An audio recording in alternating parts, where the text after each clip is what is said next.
வணக்கம் மக்களே, வணக்கம். இது வந்து ஓமந்தையிலேருந்து 6 கிலோமீட்டர் மெயின் ரோட் A9 வீதி. A9 வீதியிலேருந்து 450 மீட்டர் டைரெக்டாகவே எங்களோட காப்பகம் ஸ்டார்ட் பண்ணுறோம். ராசி காப்பகம் கிளை 2. இதில் என்ன சொல்ல வரணும், முக்கியமாக என்ன விஷயம் என்று சொன்னால், வடக்கிலேயே மிகப்பெரிய காப்பகம் வந்து அமைக்கிறதுக்கு முழு முயற்சியாக நாங்கள் கால் வச்சிருக்கிறோம். இதுக்கு வந்து நான் திருப்பியும் சொல்கிறேன், நிறைய பேர் எனக்கு டொனேஷன் பண்ணியிருக்கிறீங்க, உதவி பண்ணியிருக்கிறீங்க.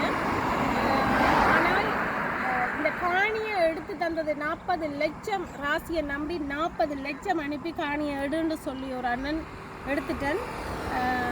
நன்றி முதல் அவருக்கும் அவரோட குடும்பத்துக்கும் நன்றி. இவ்வளோ காலம் எனக்கு டொனேஷன் தந்து சாப்பாட்டுக்கு உதவி செஞ்சு எனக்கு பாசிட்டிவ் நெகட்டிவ் எல்லாமே கதைச்சு எல்லாருக்குமே நன்றி.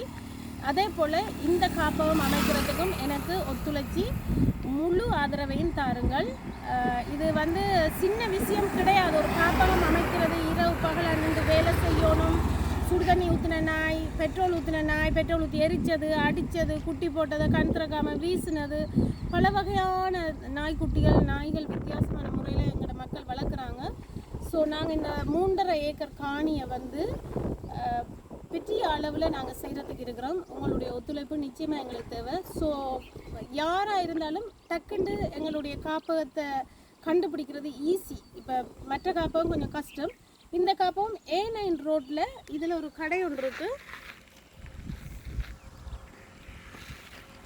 A9 ரோட்டில் இருந்து 450 மீட்டர் மட்டும்தான். 450 மீட்டர் மட்டும்தான்.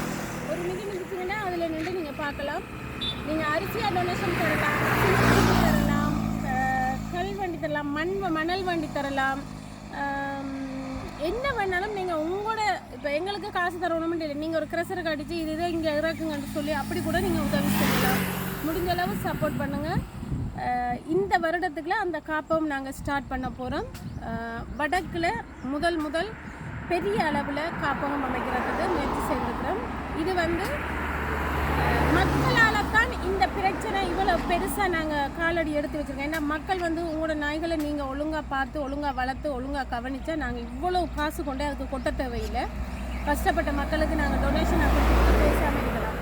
ஒரு மனிதன் செய்கிற தவறால் இன்றைக்கு நாங்கள் உழைக்கிறதெல்லாம் டாக் ஷெல்டருக்கு போகுது. இந்த நாய்களை மதியுங்க. நான் இந்த ஓமந்தையிலலாம் நிறைய இடம் பார்த்தேன். நான் நிறைய நாய் பசியில் கடைக்கு முன்னுக்கு வயிறொட்டி தண்ணி இல்லாமல் எல்லாம் இருக்குது.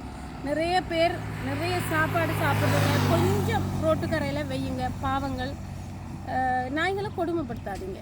அதே பெரிய ஒரு புண்ணியமாக போகும். நல்லா இருப்பீங்க, சந்தோஷமாக இருப்பீங்க, மகிழ்ச்சியாக இருப்பீங்க. நன்றி, வணக்கம். உங்களுடைய ஆதரவு எங்களுக்கு தேவை. நன்றி.